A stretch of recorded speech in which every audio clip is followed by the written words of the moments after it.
I call it becoming close to the customer, having a customer intimacy. So in marketing terms, we talk about having and undertaking market research to get to know what the customer wants, what their needs, what their desires are. Well, if you have relationships so strong and so close with the end user or the customer that becomes an intimate relationship, then you have a genuine competitive advantage over your competitors because you have a customer intimacy. And truly global and truly successfully global firms have that intimacy. And I'm pleased to say, over the years of being a judge for the Excellence Awards, I'm noticing more and more that Taiwanese companies are building those relationships, not just regionally in the Asia Pacific region, but globally now. They're building those relationships. Those relationships are strong and they're meaningful, and you're getting that customer intimacy that I talk about.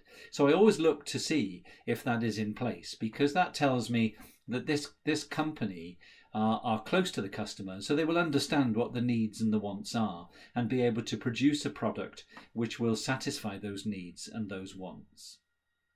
The second thing I look for is branding, and I look to see if there is a consistent element to the branding, from the corporate branding through to a product branding.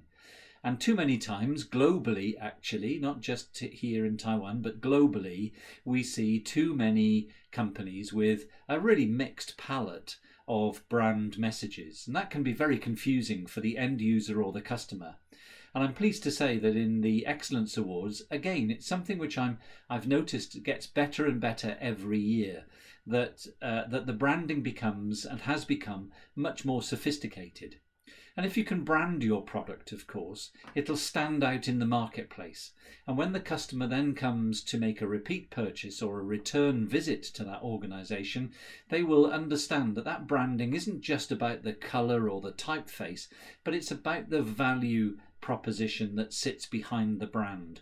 What does that organization stand for? Is it quality? Is it innovation? Is it excellence in engineering? Whatever it might be, that becomes part of that brand message. And as I've said, I'm seeing and noticing much more that the branding through the Excellence Awards has become much more sophisticated, in line with that ability for an organization to express through very simple terms and very quick ways its quality, its brand, its purpose, and its meaning. And I congratulate you for that. So those are the things that I look for first when I'm judging the awards. Some things that I do see that I think could be improved within Taiwanese companies, not all companies, but some, and some that we've seen this year in the Excellence Awards, is a problem which doesn't seem to go away very frequently or very fast. And that problem is that there's a great temptation to produce something, a solution, if you like, to a product that hasn't yet really become a problem. So just because we can make something and we have engineering excellence doesn't necessarily mean to say that there is a need for that product just yet, or indeed if there is one ever going to be needed for that product. So having a solution for a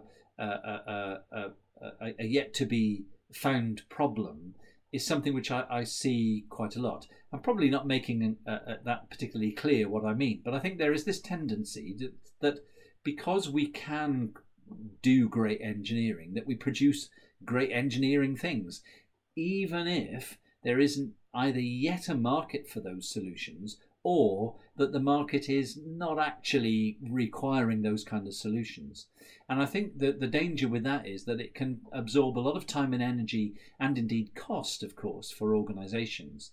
Whereas what I would prefer that you do, and what we certainly see here, I think a little bit more in Europe, is that the intimacy with the customer becomes much stronger. Therefore, the solutions are generated and engineered, solutions that really do have a problem to satisfy, rather than just thinking up an idea, producing a solution and then looking for the problem. So I would guard against that, I think. As I've said, I think there is a temptation to produce products, very well engineered products, very well meaning products, but products that have yet to find a problem. And there's that temptation to create great engineering just because we can, rather than because it's needed. So I think my advice would be for many companies to really build that relationship, that strong relationship with customers, in order to be able to create great engineering solutions for real world problems.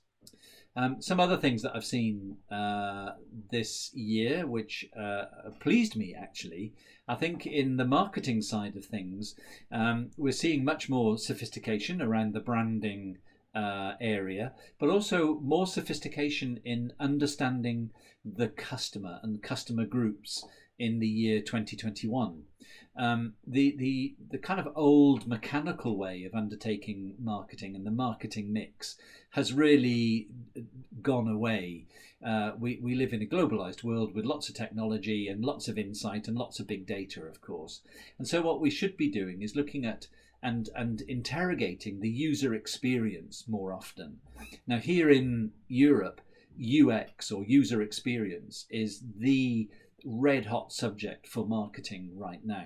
How do we understand what customers want? How do they use our products? How can we improve upon that experience? How can we generate a superior value proposition? And we do that through a thing called UX, user experience, customer journey mapping, the application of design thinking to our marketing strategies. And some of that I've seen this year in the Excellence Awards. Truly, I'd like to see a lot more of it, because I think that's the way that the world is moving, and it's certainly the way that successful and globally successful companies are moving.